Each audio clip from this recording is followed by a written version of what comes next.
नमस्कार। बिहार में अगर कोई छात्र 8वीं कक्षा में है या किसी के परिवार में कोई है, तो ये जानकारी उनके लिए बहुत ही काम की हो सकती है।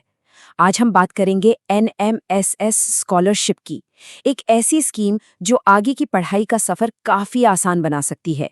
तो चलिए इसके बारे में सब कुछ जानते हैं। देखिए, इस स्कीम का मकसद बहुत ही साफ और नेक है। बस इतना कि कोई भी प्रतिभाशाली छात्र सिर्फ पैसों की कमी की वजह से 8वीं के बाद अपनी पढ़ाई न छोड़ दे।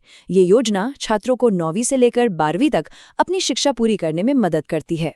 तो सवाल ये है कि ये काम कैसे करती है। देखिए, एक बार परीक्षा पास कर ली तो छात्र को हर साल मिलेंगे 12,000 रुपए। और ये मदद कब तक मिलेगी? 9वीं, 10वीं, 11वीं और 12वीं, यानी पूरे 4 साल तक। इस तरह टोटल हो जाते हैं 48,000 रुपए। और ये सब सिर्फ एक परीक्षा के आधार पर। कमाल है ना? और ये नंबर 5,433, ये बहुत मायने रखता है। बिहार में इतने ही छात्रों को ये स्कॉलरशिप मिलेगी। अब हर जिले का अपना एक कोटा तय है, जिसका मतलब साफ है कि मुकाबला तो है, लेकिन मौका भी उतना ही बड़ा है। चलिए अब अगले खंड पर चलते हैं, देखते हैं कि कौन कौन इस सुनहरे मौके का फायदा उठा सकता है। योग्यता की शर्तें मतलब एलिजिबिलिटी क्राइटेरिया, ये समझना बहुत जरूरी है। तो देखिए, योग्यता के लिए 3 मुख्य बातें हैं।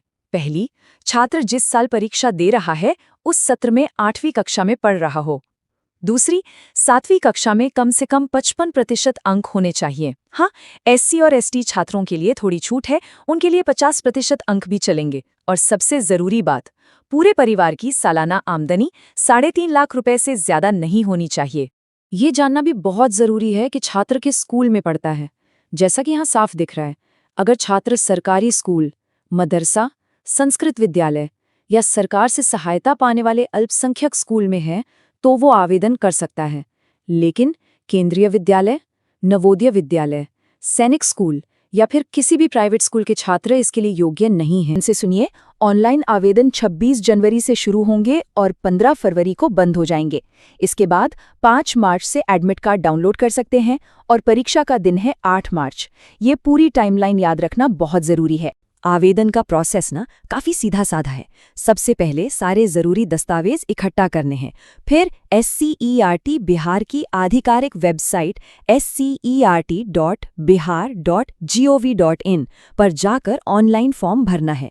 इसके लिए यूनिक स्टूडेंट ID या आधार नंबर लगेगा। फॉर्म भरने के बाद आखिरी काम स्कूल का है। स्कूल उस आवेदन को ऑनलाइन वेरीफाई करेगा।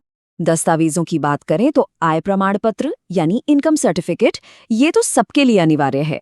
जो लोग आरक्षित श्रेणी में आते हैं उन्हें अपना जाति प्रमाण पत्र देना होगा, और अगर कोई विकलांगता है तो उसका सर्टिफिकेट भी अपलोड करना होगा। और ये देखिए, ये है आधिकारिक सूचना। सारी जानकारी सीधे इसी स्रोत से ली गई है ताकि सब तक बिल्कुल सही और सटीक बात पहुंचे और किसी भी तरह का कोई भ्रम न रहे। परीक्षा में 2 हिस्से होते हैं। पहला है मैट यानी मेंटल एबिलिटी टेस्ट, जिसमें छात्र की तार्किक क्षमता परखी जाती है। दूसरा है SAT यानी स्कोलास्टिक एप्टीट्यूड टेस्ट, जो स्कूल के विषयों पर आधारित होता है। दोनों में 90-90 सवाल होते हैं और दोनों के लिए 90-90 मिनट का समय मिलता है। पास होने के लिए सामान्य वर्ग के छात्रों को दोनों ही पेपर में अलग-अलग कम से कम 40% नंबर लाने होंगे। यहाँ एक और जरूरी बात, SC और ST वर्ग के उम्मीदवारों के लिए योग्यता स्कोर में छूट है। उन्हें पास होने के लिए सिर्फ 32% अंक ही चाहिए। तो अब देखते हैं कि SAT पेपर में क्या-क्या पूछा जाता है। इसमें 3 मुख्य विषय होते हैं: विज्ञान, सामाजिक विज्ञान और गणित। और इसका पाठ्यक्रम 7वीं और 8वीं कक्षा के सिलेबस पर ही आधारित होता है। तो सारी बात का सार ये है कि सिर्फ एक परीक्षा पास करके आने वाले 4 सबसे जरूरी सालों की पढ़ाई के लिए आर्थिक मदद मिल सकती है। ये सच में एक बहुत ही बड़ा अवसर है। तो सवाल बस यही है, क्या ये वो एक मौका हो सकता है जो बिहार के किसी होनहार छात्र का भविष्य बना दे? इस पर सोचना जरूरी है।